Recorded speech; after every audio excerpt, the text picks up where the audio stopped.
Cogito, un nouvel angle pour comprendre l'actualité. un nouvel angle pour comprendre l'actualité.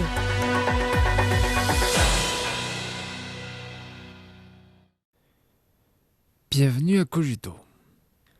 Dès le début de la nouvelle année, le gendarme du monde a stupéfié la communauté internationale par l'attaque militaire contre le Venezuela et l'enlèvement du couple présidentiel du pays. Ces actes hégémoniques ont bafoué les droits internationaux et les normes régissant les relations internationales d'une manière si scandaleuse que même si les scénaristes hollywoodiens auraient du mal à l'imaginer.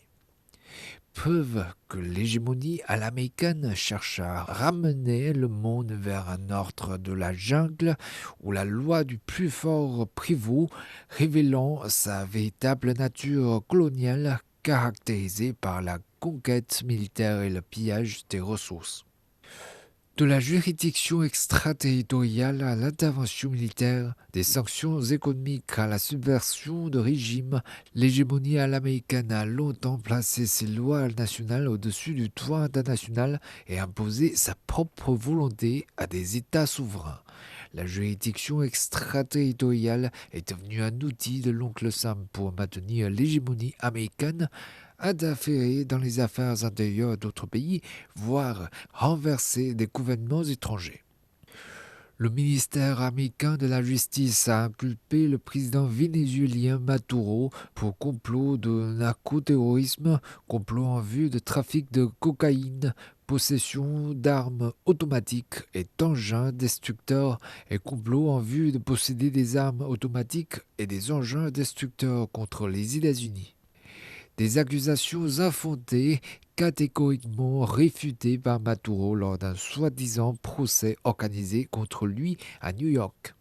Depuis l'année dernière, les États-Unis ont pris pour cible à plusieurs reprises des navires soupçonnés de trafic de drogue dans les eaux internationales près du Venezuela, causant la mort de centaines de personnes. Cependant, le rapport annuel publié par la Drug Enforcement Administration DOA américaine ne fait aucune mention du Venezuela en relation avec le trafic de cocaïne. De toute évidence, la soi-disant action anti-drogue n'est qu'un prétexte utilisé par l'administration Trump pour tenter de renverser le gouvernement vénézuélien. Le véritable objectif des États-Unis n'est rien d'autre que de piller les ressources pétrolières du Venezuela.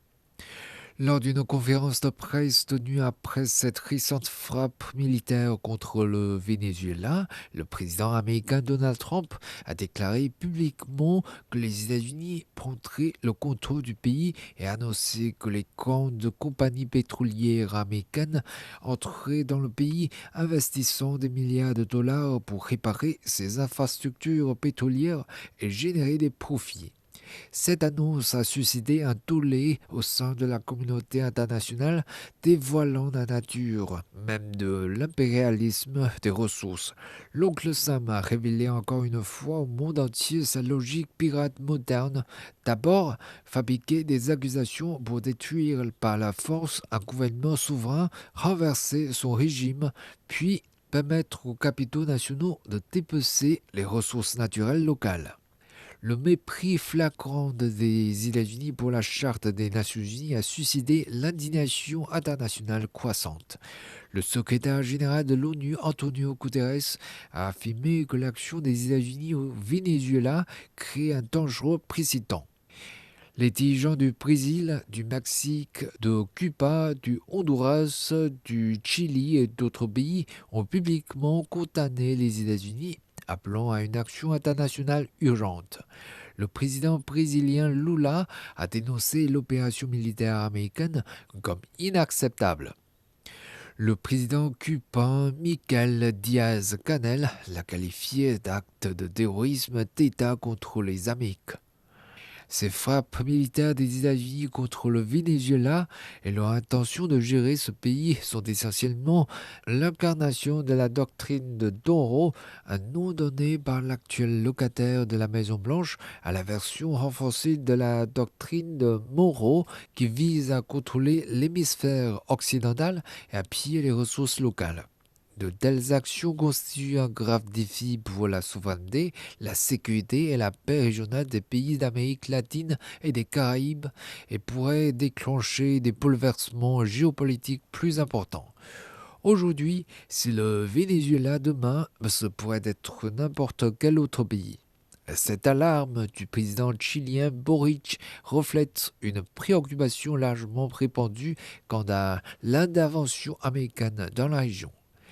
Historiquement, les États-Unis ont à plusieurs reprises recouru à la force contre des États souverains et pris pour cible leur président, ce qui a souvent entraîné une instabilité régionale, une fragmentation sociale et des catastrophes humanitaires à long terme. Lorsque la loi de la jungle supplante les normes internationales, aucun État souverain n'est plus en sécurité. Les actions interventionnistes des États-Unis révèlent de plus en plus une vérité crue, ce que Washington présente comme un ordre international fondé sur des règles n'est en réalité rien d'autre qu'un système prédateur au service des intérêts américains. La communauté internationale doit travailler ensemble pour défendre l'autorité du droit international, rejeter la loi de la jungle, s'opposer à l'ingérence dans les affaires intérieures des pays et maintenir conjointement la paix et la stabilité dans le monde.